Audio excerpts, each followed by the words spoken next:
So aloha again. Thank you for that wonderful presentation.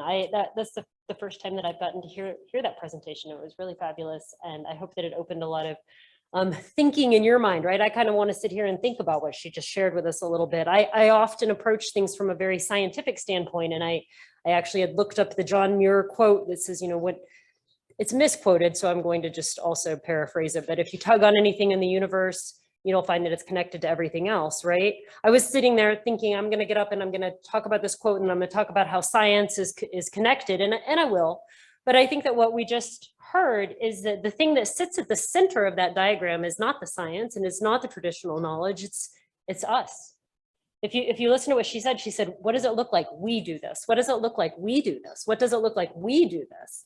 And so I would just kind of like to bring it back to say thank you for grounding it back to the fact that it's not this like esoteric thing that someone's going to come save you from the fire or from the climate change or the invasive species or any of the other challenges that we're facing. It's we. So anyway, thank you for that. That was wonderful. I am back up here to share with you an introduction to a wonderful panel of people that are going to share their work in drought and wildfire with you. And I am going to become PI-CASC centric and share with you a little bit about what we in PI-CASC have actually funded over time to address some of the challenges that were just shared with you. How do I move us forward? This way? No, that's backwards. Okay.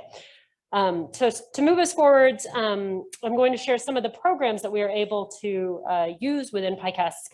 As I mentioned earlier, we're a partnership between the university and the federal government. And so we are able then to be able to reach out to a number of students and engage them in climate change related work, and particularly in fire and drought related work. Here you can see 3 projects that have been funded over the years from 2020 to 2022 that are related to fire and or drought. And this is a great opportunity for faculty to engage with students who are undergraduates and to get them excited about research and about engaging in aspects of research that they might not usually be engaged with. For example, plant-fire climate interactions for someone in marine biology. They might not have never have thought about the connectivity that they might have with fire and drought. So this is a great opportunity for those of you who are faculty. Please feel free to reach out to PI-CASC about opportunities for SURF experiences. And for those of you who are undergraduates, please feel free to reach out to us about opportunities to work with us as SURF students.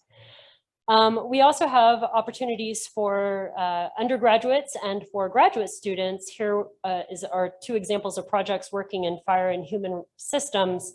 One is on the island of Guam, where Ferron is working on understanding how to bring people to a better understanding of their role, as you just learned, in preventing fires, and as well as a project that is ongoing in Hawaii, looking at some of the ways that we might be able to mitigate some of the impacts of fire through adoption of better agroforestry systems along our coastlines. Then, of course, so now we've done undergraduates, we've done graduate students, and then we also have postdoctoral projects. And these 2 postdoctoral projects that I share with you today are projects that are looking at cultural dimensions and looking at synthesis from traditional knowledge and traditional science coming together. I think you will hear from Alyssa in a little bit, and you will hear from Christian throughout the day. So I'm not going to steal any of their thunder, but I just kind of wanted to show you the progression of projects that PI-CASC is able to support so that we can help to foster an educative experience that brings students into fire and into drought, and then engages with them throughout their career. And the other thing that the CASC network does is we try to partner people with managers and with other resource end users so that students can understand the context of some of the science that they're involved with. The other is fire and terrestrial systems. As I said, when I first was coming up here, I was going to talk about how science is all connected and how, fire is related to plants, is related to sediment. The thunder was stolen by someone who said it much more articulately than I could share with you today. But truly, once you start looking at drought or you start looking at fire, you start seeing that it doesn't just end at the fire line. There are many connections beyond that with invasive species, with biodiversity, with cultural norms, with being able to continue to have your relationships with the INA, with tourism, with economic impacts, with security, et cetera. So it goes well beyond what you might initially think about. And then the other thing that we'll hear about today is some of the tool development around drought and fire that PI-CASC has helped to support. You don't need to read all of these titles because we're going to learn about a lot of what was developed out of here, but I think One of the things that's really important when you look at here is that we've been engaged and invested with some of the same people since 2015. And so, as was said earlier, this isn't something that just happens overnight. If you want to get to the point where you're developing tools that are being used, that are having an impact on management and on decision-making, it's something that is a decades-long investment in a relationship with people to be able to build those tools that are actually effective. And then the last thing that I'm going to share with you here is a couple of aspects of what the Pacific Islands Climate Adaptation Science Center is putting together related to fire and drought that are a little bit outside of the traditional scientific communities. So one of the things is through the Pacific Drought Knowledge Exchange, we've worked towards translating some of the fact sheets into Native Hawaiian. And this isn't just sort of a, oh, cool, you put it in Native Hawaiian. And what it does is it creates a resource for people to be able to access who might not have been accessing these fact sheets previously, including school teachers, and including the fact that it also elevates the Hawaiian language through the Nupepa and through the use of the language to describe current phenomenon that is in many ways contributing to keeping the language progressing and moving into the ability to communicate current challenges in a traditional context.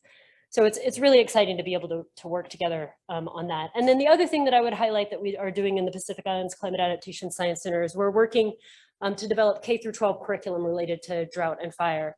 And again, this is both in English and in Olelo, Hawaii in the future and possibly in Chamorro if we can get there.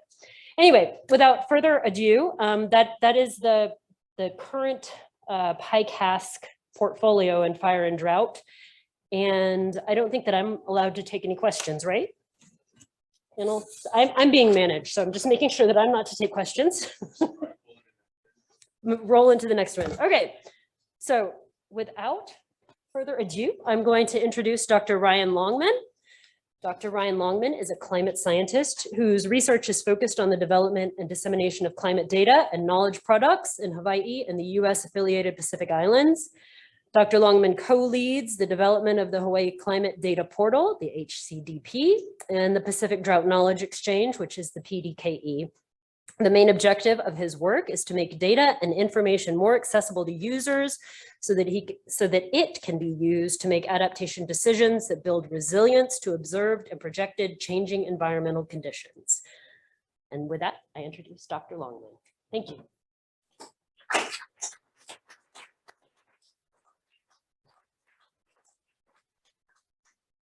Thank you, Marie Vaughn, and thank you, PI-CASC, for having me today. I have a long history with the CASCs. It goes back to my graduate work where I was funded by the Climate Science Center.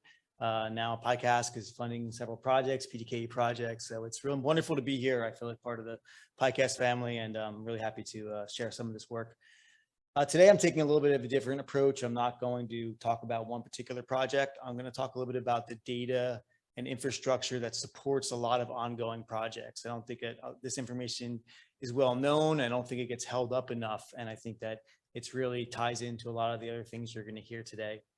So before I get going there, I want to talk about how the frontier, so my title, The Frontier of Climate Science in Hawaii, Data at Your Fingertips, or that backwards. It's a big title for a 10-minute talk. I just want to put that out there. So bear with me, but I kind of wanted to frame it this way. And that frontier involves a lot of different people. All right, there's climate scientists, and then really importantly, and relationship has been developed over the last few years, is the data scientists that are really supporting a lot of the infrastructure that we need. We have hydrologists, ecologists, atmospheric scientists, social scientists, and environmental specialists, which I'm calling people that really are doing a lot of that work on the ground. And this is just a snapshot of the number of people that could fit on this slide. There's a lot more people that are doing climate science work in Hawaii, and this is just some people that I've been working with closely over the last few months, last year, or several years. So I just wanted to hold them up and let you know this presentation is about all of their work as well. So today I want to talk to you about the data lifecycle. It starts with monitoring in the field, actually installing instrumentation to record atmospheric phenomena. Then there's the data processing. What do you do with that data once you pull it out of the field? There's data storage. You have to keep it somewhere. Then you have to be able to access that data. Then once you access the data, you can do some data analysis. Once you've done your data analysis, you can create data products. And then once you've created those products, there has to be this element of data dissemination. So this is the life cycle, the data life cycle, and this is basically what is in my sphere on all the projects that I work on, some element of this. And they all come together through the Hawaii Climate Data Portal. And I'm hoping everybody in the room right now has heard of the Hawaii Climate Data Portal. If not, please go check it out. This is something that we've been working on for the last decade, if not longer, multiple decades. And, if you go back to Tom's, Gianluca's tenure, maybe, several decades, not gonna throw too many decades in there, Tom, but so we launched it last March. And since that time, despite having working on it for decades, we've launched it in March. And we've had about 18,000 unique visitors, 34,000 visits, 113 different countries. We've had 1,000 downloads of data, 1.6 million files downloaded in just the last 10 months or so. And this is something that I think we're in the infancy, as I'll explain moving forward. So I'm going to run through the data life cycle here. The first part is the data monitoring, and I think folks are probably getting aware of the Hawaii Mesonet that's coming online now. It's an NSF project that's funded up to 95 climate stations. I know with inflation that number is kind of sinking a little bit, but optimistically 95 new climate stations across the state. And Tom Gianluca at the Water Resource Research Center is leading this effort. And this network is going to be installed across all of the main Hawaiian Islands. It's state-of-the-art equipment that records all kinds of atmospheric variables beyond just rainfall, temperature, relative humidity, radiation. And it's going to be a state-of-art, kind of one-of-a-kind network in Hawaii. And it's going to be an example to the rest of the continental US, if not the world. So what do you do with that data once you get it, right? It comes out of the field, it comes out of the Mesonet. We have data processing, and this is something that is really a gigantic component. It's, it's really hard to address this. It's often overlooked. These are the unsung heroes that actually process the data that we all use to do analyses. And a lot of work goes into that, making sure data is sound, and making sure that it's homogeneous, making sure that, it's where it needs to be. We call this quality control and quality assurance, QA/QC for short. And the Change Hawaii project, which is the second phase of the EBSCOR project, has spun up, and we are now working to really develop kind of some concrete ways to manage data. Matt Lucas, Kerry Kodama, some of the data scientists are really at the forefront of figuring this part of the data cycle out. Then there's data storage. In the first EBSCOR grant, Sean Cleveland at the cyber infrastructure team developed the EQI Gateway, which is also a kind of world-class state-of-the-art data storage system. It allows you to store data in not just its physical form, but the metadata, and to be able to access that data through these different queries. And again, this is a state-of-the-art system that exists here at UH. Accessing data, it's really never been easier through the Hawaii Climate Data Portal. We have the data all in one place. Before, when we did data analysis for rainfall, we had to go to NCEI, National Weather Service, the RAWS network. We had to go everywhere under the sun. And then we did a project, and the next time we did a project, guess what? We had to do it all over again. Finally, it's all in one place. All the data that we're pulling from all these national repositories are going into this streamlined system. And we're also pulling in the Mesonet data, and all those 95 stations will be feeding into the HCDP at some point. You can go and download manually. You can go make a rainfall map. You can query the data, the different things that we have available now. Download it ad hoc, 1 month of rainfall, get 100 years of rainfall emailed to you, whatever you want to do. But then for those that a little higher level users that want to do modeling and stuff, we have the API, the advanced programming interface, where you can go in through the back door, pull that data out, and get those real-time applications. And I'll talk about that in a second, how they're being used for decision support and for early warning. But again, being able to access the data that way, yesterday's temperature, last month's rainfall, and then the things that are coming online in the future. So the fruit is ripening. It's ready for the picking. We have the HCDP, we have the data. There's 103 years now of complete monthly rainfall. maps. We have 33 years of daily temperature maps, min, max, and mean, again, available for yesterday. It's coming in this real near-time environment. We have 23 years of this bi-monthly NDVI, which is vegetation maps that are gap filled now. A cloud cover has been removed. Some work from Sayad Bettini and Trang Tran at the Water Research Center. And then future projections of rainfall and temperature, those are also available in the HTDP. And really much more to come. And if you caught Abby Fraser's paper that came out just at the end of last year, 100 century of drought in Hawaii, that was kind of what I call the first piece of fruit that came out off of the HTDP tree, because she used 100 years of the rainfall maps to do her analysis. And I think there's a lot more things to come from the HTDP fruit tree, which I guess I'll now call it. So in terms of data products, there's really an infinite number of opportunities here. So we have gridded products. Matt Lucas is working on some daily rainfall maps that will be available in near real time. Also, Kerry Kodama is working on daily relative humidity maps. They'll be available through the HTDP soon as well. We have hourly wind speed that's going to be coming online. And then, with these variables, we're going to be working towards some derived variables. Decision support tools, Surreal Hue, the Hawaii Rangeland Information Portal, a decision support tool for ranchers to effectively manage their forage and their animals on the land. This is a project that's going to be utilizing HTDP data as well. We have the climate change, climate variability, and drought portfolio, PI-CASC funded kind of project in the pilot phase, where we're providing these site-specific portfolios to folks around Hawaii. We've made 100 of them so far. And we're have a proposal in right now to bring this into the HTDP and make it automated. So anybody could go in, click a button, and get their portfolio for their backyard if they wanted to, and have the data being up until yesterday in that portfolio. So that's something on the horizon. Early warning system. So working with Clay on a project it's funded by Haima and Tom, Maddie and Kerry, and it's to create a fire risk and fire warning product, a gridded real-time product that uses this HTTP gridded data to produce this. Haima is going to be using it for real-time fire warning for the state of Hawaii. So we're really excited about that. Also, Haima is funding a flood risk and warning project, and then we have a NOAA project that's going to help us use HTTP data to improve the national water model for Hawaii. It doesn't do so well in Hawaii right now. So we're working on that. So yeah, really the opportunities are quite infinite. Now, getting the information out there, dissemination, I've learned that this is really a critical part of it. Just because you make something up in the ivory tower and throw it off the ledge doesn't mean people will get it and be able to use it. So dissemination is a huge element to the data lifecycle. We have the Pacific Drought Knowledge Exchange, which Marie Vaughn mentioned, a co-production project where we develop these products, use HTTP data, other data to develop products that are meaningful to folks, decision makers on the ground.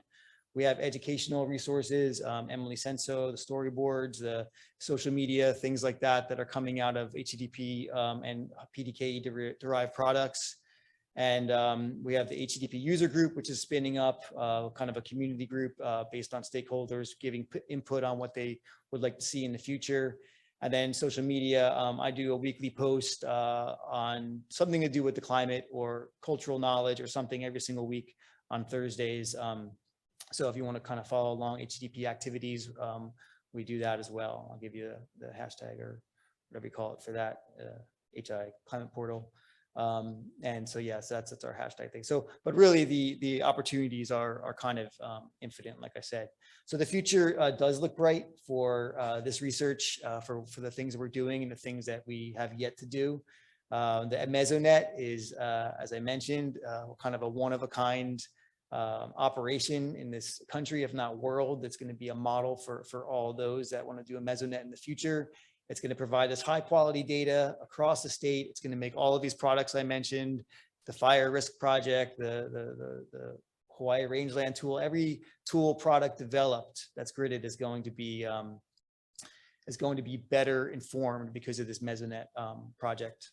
We also have more products and improved products. So I've named a few things that are coming online in terms of the daily rainfall and relative humidity things, but really our ultimate goal is to get towards water balance modeling and doing some things that really involve answering some questions hydrologically for the islands to help us adapt to these changing conditions.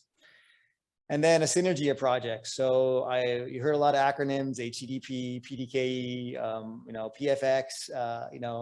I'm really working in my work to kind of bring a lot of these things together, kind of around the HEDP data, and it's kind of important to me to tear down the silos, not to tear them down, but to maybe build bridges between them, and to really connect a lot of this work. It makes my job easier when things are connected, since I have my hands in so many different projects right now. But it's not self-serving. I think it's a greater good to synergizing.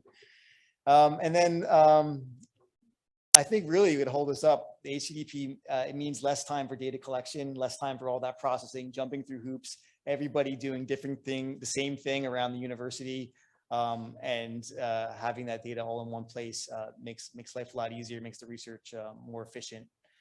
But really, at the end of the day, we're all here to develop these tools and resources needed to really adapt to, whatever these projected are or observed changing environmental conditions. And I like to take folks back to that point. We do things are cool, but really, what are we doing for? It's eventually for decisions, make decisions we need to really adapt to these conditions. So on that, I thank a bunch of funders and a bunch of collaborators. And if I missed a logo or a name or a photo today, I apologize, but I do. Again, thank you for having me today.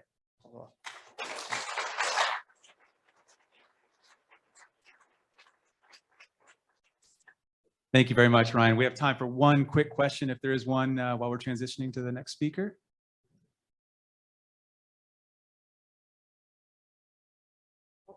Sure, just a quick one. Redundancy for that data, like data storage is one thing, another thing's storing it somewhere else just in case. Yeah, so there is a backup plan. Yeah. You mean, are we backing up the data? Well, somewhere else. I mean, if you're looking for true long longevity, cases of natural disasters, yeah. One thing you think a lot about the federal government's trusted data repository being backed up somewhere else. Yeah, so that's definitely a concern, and it got brought up at our last meeting, and we're told by the cyber infrastructure team that it's safe and backed up and available. I think at least as long as something doesn't happen in Hawaii and Texas, I think we'll be okay. Yeah. All right. Thanks again. Yep. Thank you, Ryan.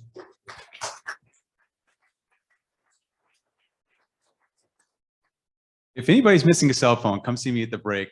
It was turned into me. So 2:30 break, come see me.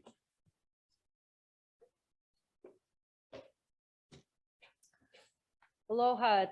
Thank you, Ryan. That was wonderful. I actually learned quite a bit, even though I've been involved with a lot of the work that he's been doing. So thank you. I would like to introduce our next speaker, which is Dr. Clay Trauernicht. Dr. Clay Trauernicht, like me, came from off island and is now on island. He grew up in Long Island, New York, and he first came to Hawaii in 1999 as a Forest Bird Project intern. He soon turned to plant sciences. I'm a botanist, so anyone who turns to plant sciences. Excellent. Pursuing graduate degrees at UH Botany and University of Tasmania with a lot of field-based jobs in between. He has been an extension specialist faculty at UH Manoa since 2013 and has been working primarily on fire science and management across Hawaii and Micronesia and via the Pacific Fire Exchange. In 2021, Dr. Trauernicht started a new position in partnership with the Army Natural Resources Program to build an extension program to support conservation and restoration professionals. It is called Ecosystems Work. I welcome Dr. Clay Trauernicht.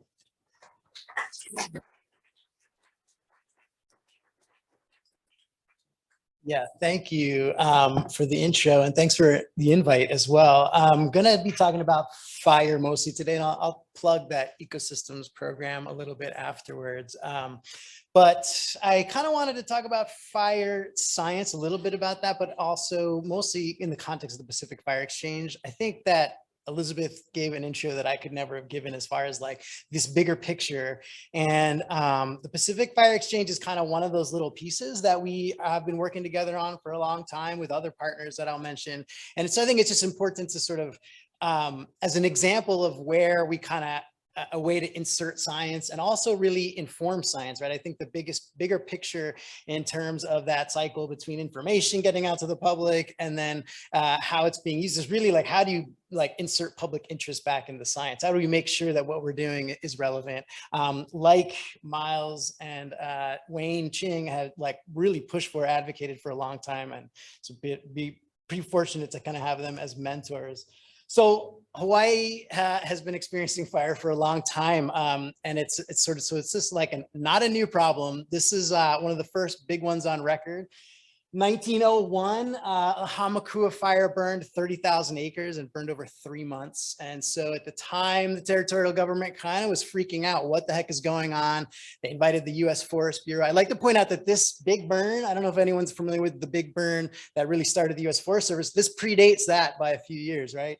And it's really interesting. The guy that came, Edward Griffiths, some dude from the mainland that came out and said, the whole problem is conserving the water supply, right? So it's the same thing we're dealing with now. It's like watershed impacts. Of course, at this time, they were really concerned about plantations, right? So their sort of perception of wealth and what constitutes wealth is kind of tied into this. But, you know, the first time is a tragedy, the second time's farce, as the saying goes. But what about the third and the fourth and the fifth, right? And so where are we kind of at? And I think, again, this ties right into Elizabeth. It was like the perfect primer for this. Is like, we still seeing these kinds of events, these kinds of phenomena, still seeing these impacts. This is the Mana Road fire, Hawaii's second largest on record, right? 40,000 acres. And so we see these fires happen again and again, and we're not seeing a lot of change on the ground. I think that what Elizabeth was speaking to was the social component is building, and we're building trust and building relationships. But I think what we lack really is the capacity to like affect change on the ground. I took this photo during the 2018 fire in Makaha. Well, it was Makaha, Waianae, Kea'au, multiple fires burning at the same time in 2018 on Oahu. And I think it's just like the ultimate contradiction of like, where are we investing as a society and where we're not, right? Like, you cannot get more stark contrast in this, where you can see what's bright and green in the foreground and then what's burning up and approaching the houses in the background, right? And so this question of, you know, fire science and what we know and all about that I'm going to kind of present to today has really been a function of all of us folks getting together, the people that got together to do Pacific Fire Exchange, the folks that founded Hawaii Wildfire Management Organization. We know a lot. As Elizabeth said, it's really about building capacity to do work on the ground. And this is a really good example of where things are kind of misplaced, in my opinion. And one of the sort of agencies to recognize that the need out here is the fire science, joint fire science program. So this is a joint project between the department, I'm going to figure this out, but DOI, what does DOI stand for? Department of Interior, USDA, Forest Service. So they've been putting their heads together and money together to fund fire science. And about 2009, they realized we're doing all this cool research, but none of it's getting actually used on the ground. So they established this fire science exchange network, which is basically a bunch of consortia or kind of working groups that are regionally divided across the US to basically implement better communication, make sure that the research that's getting done is meeting needs on the ground, make sure people are using the research that's getting done. So they've got a lot of cool, really grounded goals, right, of what they want to accomplish. And so they recognize the need in Hawaii. And in 2012, the US Forest Service really took the lead. They brought in Hawaii Wildfire Management Organization. They reached out to UH. They actually created my extension position through funding to create the Pacific Fire Exchange. And so this has been really a collective effort in the same lines, along the same lines as Elizabeth was talking about all morning in her talk this afternoon. And so when I say we also, I do mean that we have a steering committee that helps guide us and guide our work and keep it grounded. So it really is practitioner driven, and we're like not working on things that aren't really needed. And so all of the stuff that I'm going to talk about, you know, in this ensuing slides has been made possible through this work, right? Through the effort that people have been putting together and like us talking about like, what do we need to understand? And so where are we at as far as fire in Hawaii and where we're going? So The line graph there is annual area burned. We know this, it goes back to 1904 because of that Hamakua fire, right? So when the Hamakua fire happened, you had the first forest reserve set up on Hamakua Coast. You had the Forest Warden Program, which became the Division of Forestry and Wildlife. We started tracking fire in Hawaii. And so we can look at what's going on, we know averaging for about 5,000 acres a year up until like the 80s. And all of a sudden we kind of run off this cliff, right? And so what's happening here? And then where are we going to go? And so some of the work that Ryan was mentioning as far as modeling fire risk across the landscape, we're also been working on that. And, you know, we can see that it's going to increase across most islands in the future. But this graph is really telling in the same way that that photo of Makaha was telling, in that this is not a question of climate. It's not a question of biology or plant ecology. Like what we see here is a decline in plantation agriculture, and we're seeing a decline in ranching, right? So this is a land use decision. Again, maybe a misplaced idea of wealth. And then all of a sudden we take those land uses off the land, and we get this huge expansion of non-native grasses across the landscape. And the reason there was a question earlier about native and non-native, they're just so aggressive. They've been introduced from Africa mostly, but all across the world, and they sort of take over the landscape when agriculture goes fallow. So this is really what's driving this change. It's a socioeconomic thing. It's not biology. It's not climate at this point, but climate is not going to help us into the future. And when we look across the Pacific, we can actually understand similar patterns. So this is a little bit tricky to explain, but we basically have the area burned annually as a percentage of total land area. And so the lines are the max and min, and the dots are the median. And when we look at the Western US and Hawaii, so that's on your left-hand side there, you'll see that our worst years in Hawaii stack up right alongside the Western US, their worst years, right? So when we have our worst, we're getting about 1%, a little bit over 1% of our land area burned. When you go out into the Western Pacific, Palau, CNMI, so Saipan, Tinian, and Rota, and Guam, and Yap, though their worst fire years vastly exceed what we're talking about here. And these are savannas. These are anthropogenically derived. They're not non-native grasses actually out there. It's all native vegetation, but they were created by people burning over history, right? So there's a cultural practice embedded in that too, but fire is extensive. That's kind of the bottom line. And they're dealing with similar challenges that we are here. And so what's driving this? Again, all of this is made possible from this kind of collaborative effort to kind of put the data together and try to understand and frame things for our region. And so what's going on, as Elizabeth said, we've got human caused ignition. So this is the big driver of fires. About 99% plus are caused by people, about 75% accidental. We've got climate. So the ignitions would start the fire. Climate cycles are what really drives risk. And so this fluctuates.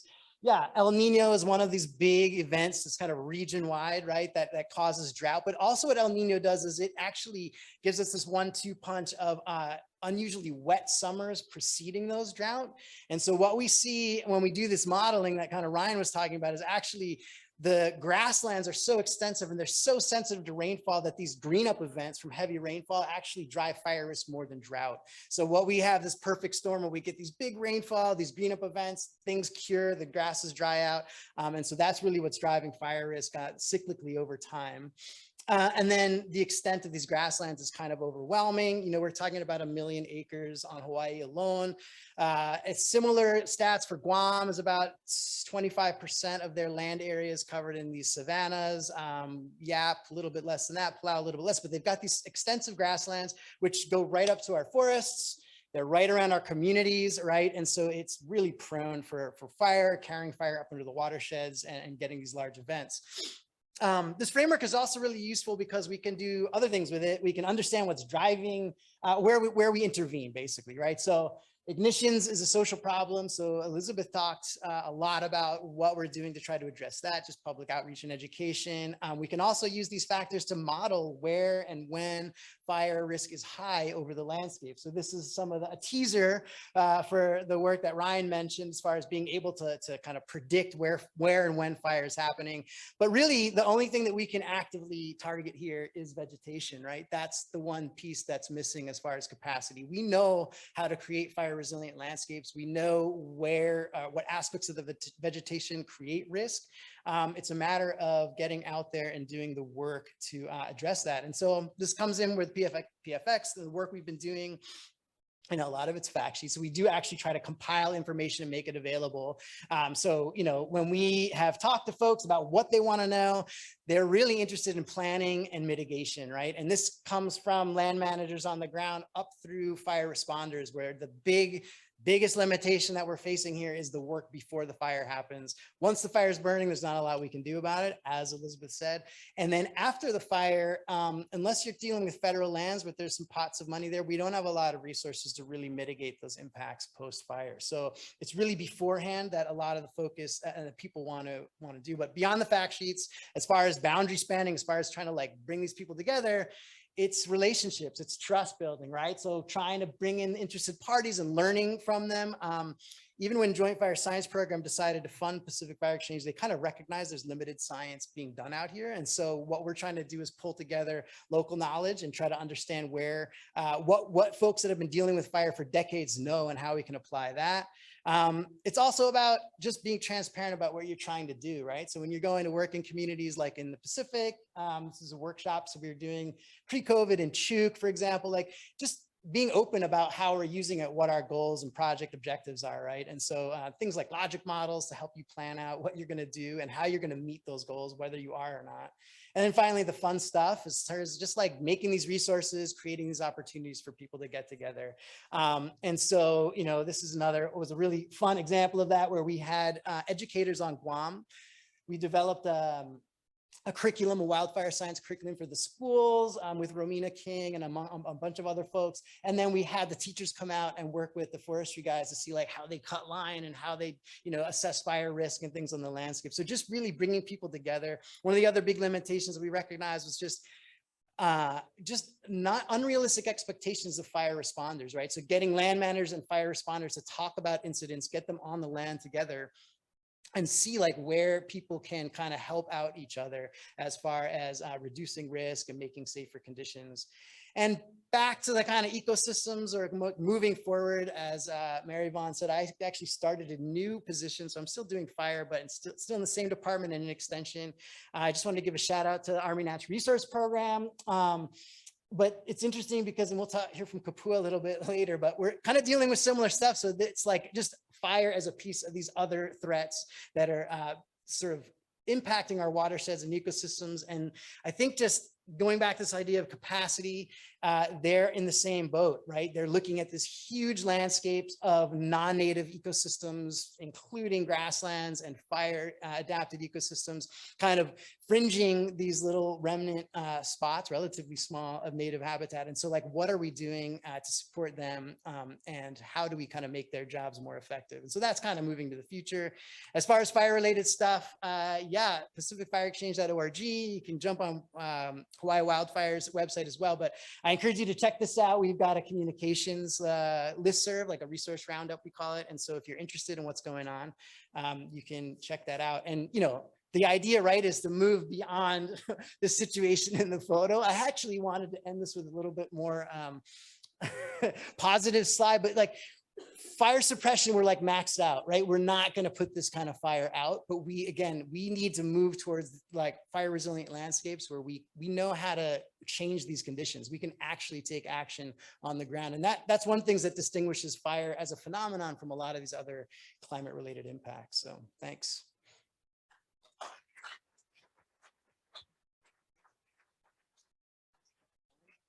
Yeah, thanks a lot, Clay. We have time for one question before we transition to the next speaker. You have a question, somebody? Yes.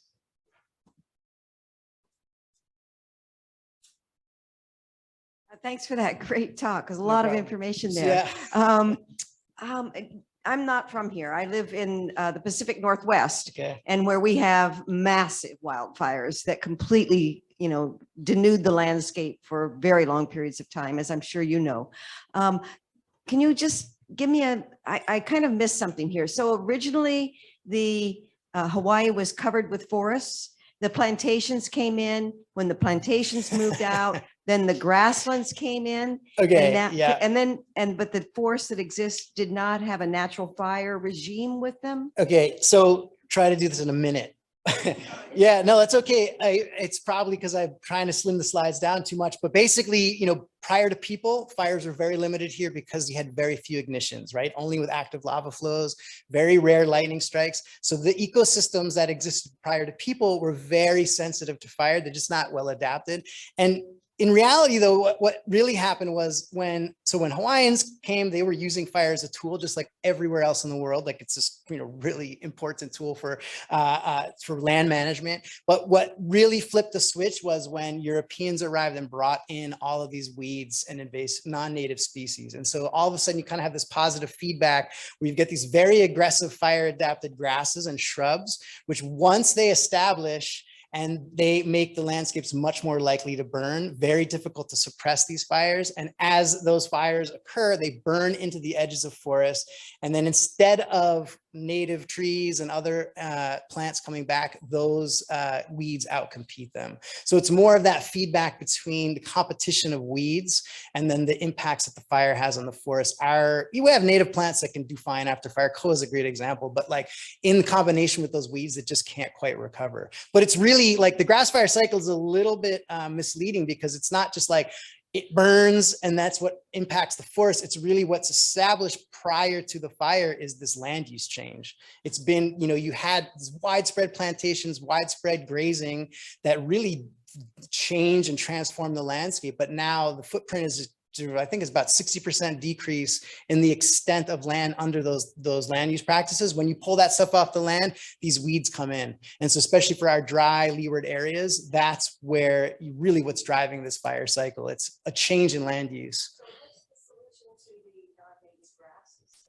Use the land some other way, right? You can plant trees, you can graze it, you can do lots of, you could have a golf course for crying out, if it's going to make a community safer, right? I mean, that's another example of infrastructure and how you deal with ordinance and zoning and things like that. And so it's like, it's not a question of like, what do we do? It's a question of like, how do we like shift value in society to fund those efforts? I think it's pretty simple at that level. So yeah, thanks.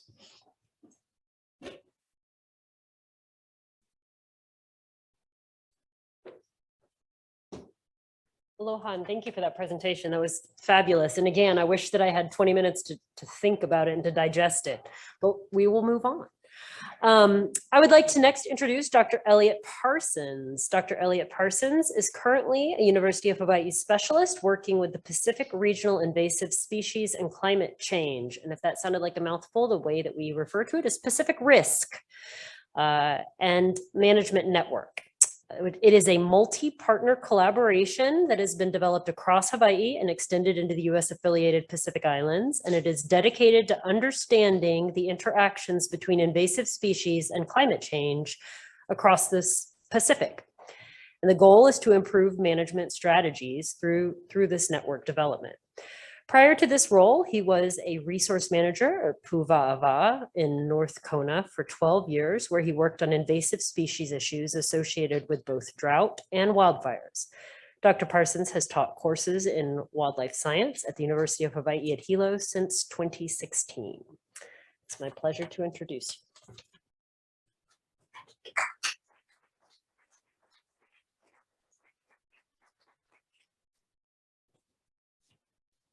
Thanks so much for the introduction. And I've got to make a plug because Clay didn't do it. He's got a podcast out with Melissa Camera, and it's awesome. So you guys should check it out. Thanks so much. I guess there's a break next, so I get the pleasure of being the last one before the break. Oh, there's one more. Oh, that's right. Sorry about that. But I'm excited to talk to you about Pacific RISCC today. But before I do that, I want to just give some mahalos to all the organizers of Hawaii Climate Week, Pacific Islands Climate Adaptation Science Center, and Fish and Wildlife Service, which fund my position, and then the Pacific RISCC Group. And we've got a strong core team with members from across the Pacific. I'm here as a result of all of their work over the last couple of years. And so I want to start us off with a Yogi Berra quote. One of the reasons we're all here is the future ain't what it used to be. Things are changing. There's been a lot of discussions about how climate change is or may impact wildfire. This was an article that just came out that highlighted the big wildfires that happened in Australia back in 2019, 2020. Burned something like 60 million acres. Huge fires. And drought, of course, we're here to talk about drought as well. When I started at Puvawa back in 2010, I actually showed up right at the start of one of the worst droughts in anyone's memory. Everything looked dead. It was kind of bleak landscape. And I think some of the rainfall gauges that year barely registered any rain at all. And so we know drought has a big impact. This is just a picture from some photos that go around every year showing a reservoir that's completely disappeared in Mexico due to drought exacerbated by climate change. And we know that, of course, wildfire and drought have big impacts on invasive species. Just a couple to highlight. On your left is tree tobacco, which back in the 2010 drought, drought opened up a lot of area, so a lot of plants died. There's a lot of bare ground exposed, and this aggressive plant kind of moves in and takes over and spreads. And so by the end of 3 to 4 years, we had it had covered like 3,000 acres or so across the reserve. And then, of course, fire with being impacted by both invasive species and then invasive species driving fire. But the Pacific Islands, in terms of climate change, faces many different things, not just drought and fire, other things as well that are going to have a big impact on invasive species. Of course, ocean acidification and sea level rise, coastal erosion, drought, wildfire, and then changes in rainfall and temperature, which we've been seeing, increased storm intensity. A lot of these things are going to be driving these large disturbances, and we know a lot of invasive species respond to disturbances. They are aggressive invaders and will move in and kind of fill that space. And so these are some pretty important questions to ask in terms of how climate change is going to be impacting invasive species. Invasive species, of course, as we know in the Pacific, are the main driver of biodiversity decline. And Pacific Islands are, as a number of folks today have mentioned, are particularly vulnerable to the impacts of climate change. They're small, a lot of them are low elevation, and are facing these pretty big storms. And so, as I believe Dr. Johnson mentioned earlier, a lot of the world is looking at the Pacific Islands asking what we're doing because we're facing so many of these impacts, and we have for so long. And so one of the questions that Pacific RISCC is looking into is how do these changes impact invasive species? And there's been a lot of talk, a lot of articles that have come out, a lot of things in the news about how climate change may impact invasive species. Of course, there have been articles talking about all species moving, not just non-native species, but a large number of species are on the move. And in fact, there's a whole conference called Species on the Move happening later this year in Florida. And then the National Park Service has been dealing with this question of how to deal with worsening invasive species issues due to changes in the climate. And so a number of studies, papers, reviews have come out in the last 10 years. And so there's growing evidence that climate change exacerbates or will exacerbate invasive species issues. But a lot of it is modeling work. A lot of it is looking at species distribution modeling. And there's a lot of uncertainty with climate change in particular, in the Pacific Islands of how temperature and rainfall are going to be affected. And so in order to look at this issue, the Pacific RISC was created in 2020 and grew in 2021 and 2022. And our acronym Pacific RISC, of course, has got double meaning, but stands for the Pacific Regional Invasive Species and Climate Change Management Network. And we've got folks from across the Pacific. And just to put up a quick map, the Pacific RISC area includes Hawaii, of course, and then the US affiliated Pacific Islands, including American Samoa, Republic of the Marshall Islands, Northern Mariana Islands, Guam, Palau, Federated States of Micronesia. And of course, as you all know, it's a big area. If you include the exclusive economic zone, it's four times the size of the continental United States is this area. But we're not the first risk group. This idea started in 2016 in the northeastern United States and spread. And I'll mention what we do in a minute, but it filled a really needed niche. And the needed niche was basically connecting researchers and managers and policymakers together. So some of that boundary spanning work that Clay Trauernicht mentioned.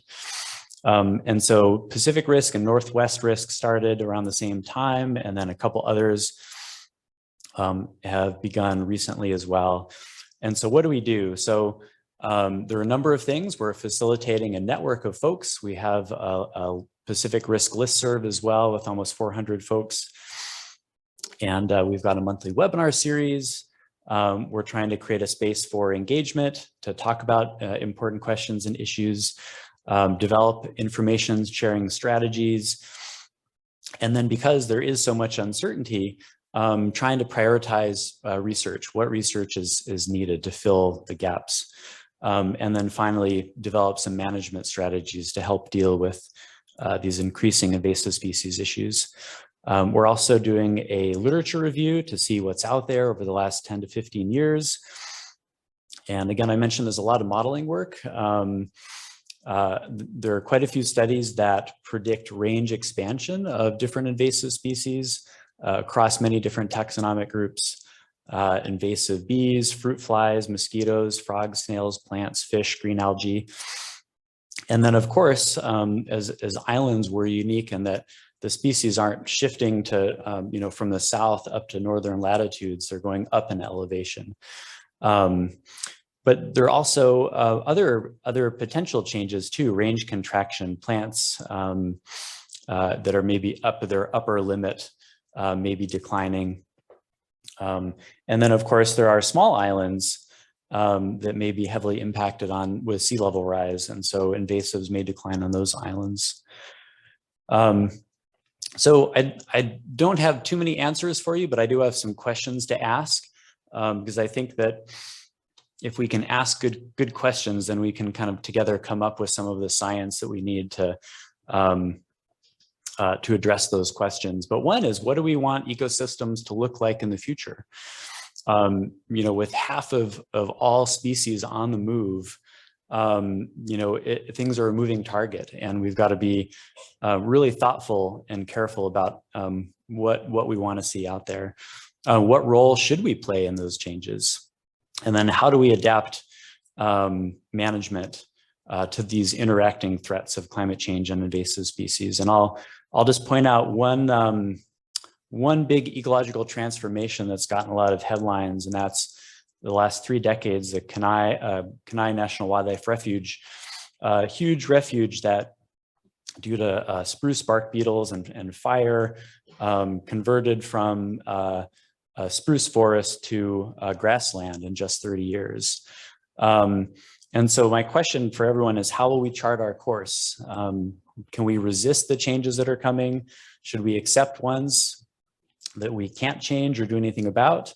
And can we direct certain things in certain directions towards more beneficial states? I like the analogy of a canoe because I'm a paddler. We've all got to work together. It's all about Of course, timing using the same technique, paddling together, not against each other. But we've really got to address these questions and figure them out together. So please join our growing community of practice.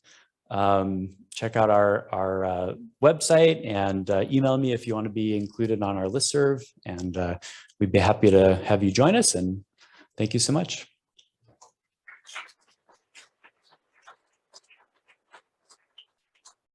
Thank you so much, Elliot.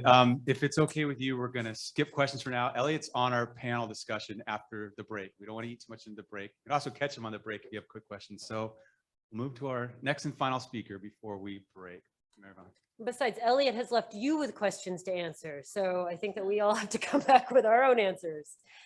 I would like to introduce the last speaker in this group. It is my pleasure to introduce Dr. Alyssa Anderson. I've had the pleasure of working with her over the past couple of years, and it's been a true delight to watch her develop her project with PI-CASC. Dr. Alyssa Anderson graduated from the University of Hawaii at Manoa School of Ocean and Earth Sciences and Technology, where she is now a postdoctoral fellow researching climate and fire in the Hawaiian Islands. She has taught earth science classes through Hawaiian language immersion instruction at the Windward Community College, and she previously worked with the Kahua A'o project translating Hawaiian language newspapers, or NUPEPA, for science research and education. It is with great delight that I introduce you to Dr. Alyssa Anderson.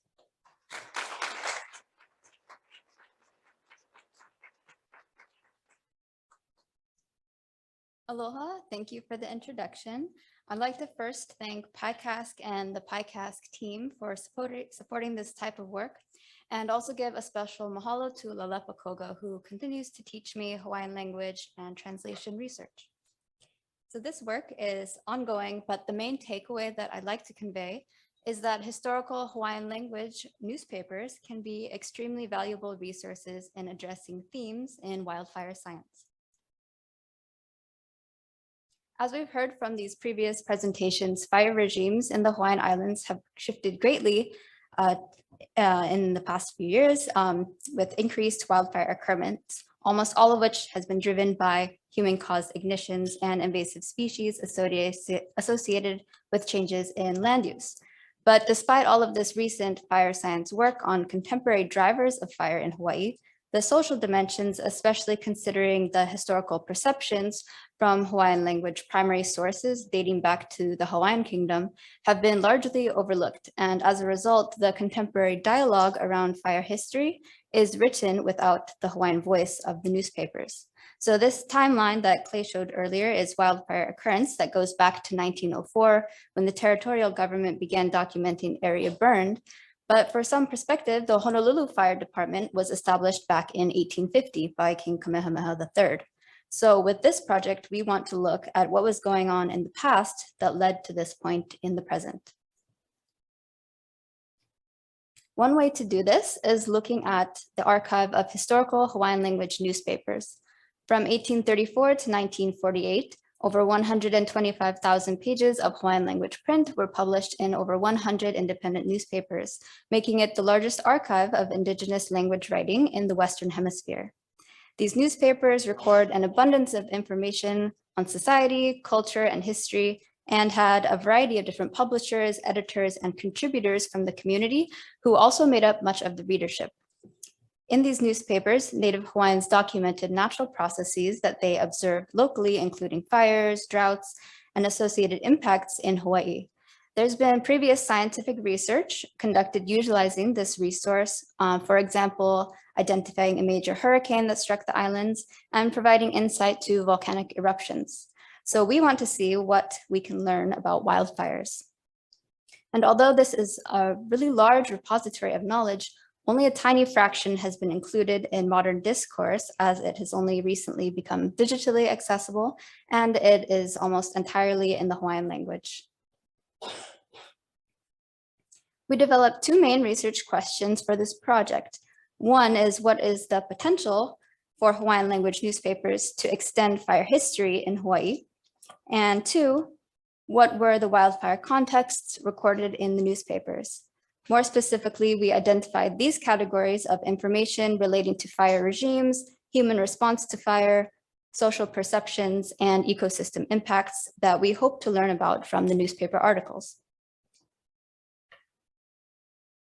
This newspaper archive is publicly available online through the Papakilo database, which is word searchable. So the first step to looking for articles is choosing indicator words on the topic to search for.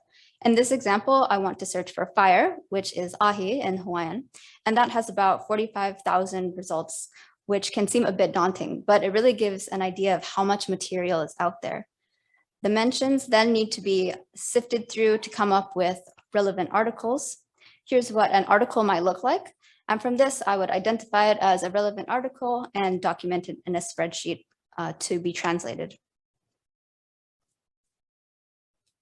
To narrow down some of these searches, I used reconstructed El Nino events to identify hot and dry periods when fires might have been more likely to occur. And after some preliminary searches, we decided to focus on 2 wildfire events recorded in the newspapers, although there are many more accounts of other fires and other climate topics as well. The first fire that was selected was that large wildfire in Hamakua, Hawaii that occurred in 1901 that Clay was talking about. And it's important to note that that was the fire that prompted the annual reporting of area burned. The other fire that we studied was a smaller wildfire that occurred in 1877 on Kauai, which was selected because it represents a different geography, being on the other end of the island chain, and it also represents a different point in time in Hawaiian history. Now, this 1877 Kapa'a fire was documented in great detail by contributors in the Hawaiian newspapers, but only mentioned once briefly in a single English language newspaper that I could find. And that English language newspaper cited the Hawaiian newspaper as its source. So these findings that I'll present were only available in the Hawaiian newspapers. This fire burned between 600 or 700 acres of land over about 6 days in the Kauai district in Kealia, Kapa'a, Kauai. And it was started from branding cattle in the mountain. The vegetation burned was described as wahie, which the Hawaiian dictionary translates to wood used for burning fuels as opposed to wood used for timber. But specific plant types are not mentioned. One author writes here that the kindling wood is the most valuable resource upon those acres, and it is firewood mostly intended for the Kapa'a sugar mill. And so that resulted in a financial loss of about $10,000, they report, for the sugar company, which might be close to maybe $300,000 today. And to help understand some of the human dimensions of this event, we can look into the background of Kauai Hau. This land division on Kauai was actually established by King Kalakaua for the cultivation of sugarcane. And the members of one of his organizations called the Hui Kauai Hau were living and working on these lands growing sugarcane, and they wrote into the newspapers documenting their ventures. So when this fire occurred, they described their observations in great detail. And here a translation reads, "The descending of the fire from the cliff was like lava and terrifying to behold. And the lives of those residing in the mountains were nearly in danger because of the smoke descending upon their mountain homes, along with the fire. Because the fire was climbing the mountain above the hills and valleys, and the fire moved to our houses. And if there had not been a stream between us and the fire, then it is clear the wooden houses of the Hui Kauai Hau would no longer be standing proudly upon the expanse of Kapa'a." So these accounts provided us with detailed information on all the wildfire categories that we were looking for, shown here. The Hui Kauai Hau workers were also the ones who responded immediately to the fire. They describe rising at dawn and sounding bells, with some 40 workers marching out with farm tools to fight the fire and others going to plow the land. One quote reads, "I kanana iho I ka hui Kauai Hau, he kohu pu ali koa I loko ka ho'u ka kawa ana. A ke mana'o nei mā ko, I nā a'ole ka hui Kauai Hau ma kia aino Kapa'a. A leila, he aha la'au ne'i ka hana ki ahi, ma luna o kia mo aina palahalaha, a me ka home o nā kama'aina pu kekahi." Which translates to, the Hui Kauai Hau looked like armed forces in the midst of waging war. And we think if the Hui Kauai Hau was not on this land of Kapa'a, then what would this fire do on these vast lands and to the homes of the local residents? So in this quote, they list the fire first threatens the land, Aina, and then the homes of the people second. which shows an order of importance with Aina coming first. And this is really significant as it represents a Hawaiian worldview that recognizes deep ancestral ties to the land and the reciprocal stewardship between land and humans. This article concludes with the Hui Kawaiʻi saying that the Ali'i King Kalakaua proclaimed to strengthen their lands and to agree to aid when disaster strikes. And they obeyed this command and they expressed their fond thoughts for the Honolulu Fire Department.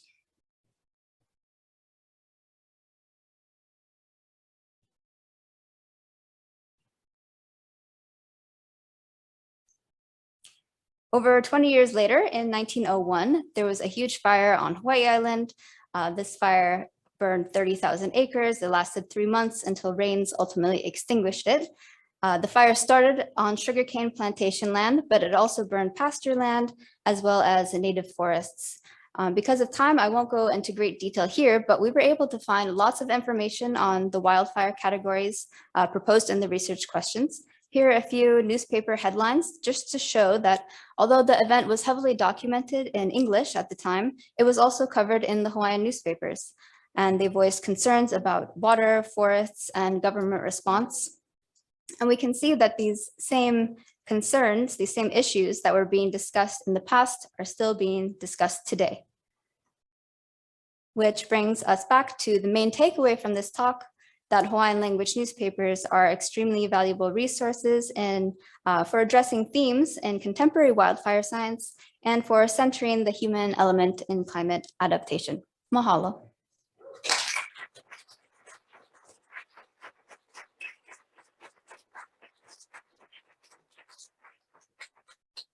Hello, Alyssa. Would you mind staying up there for one question before we break? Okay, if anybody has a question for Alyssa?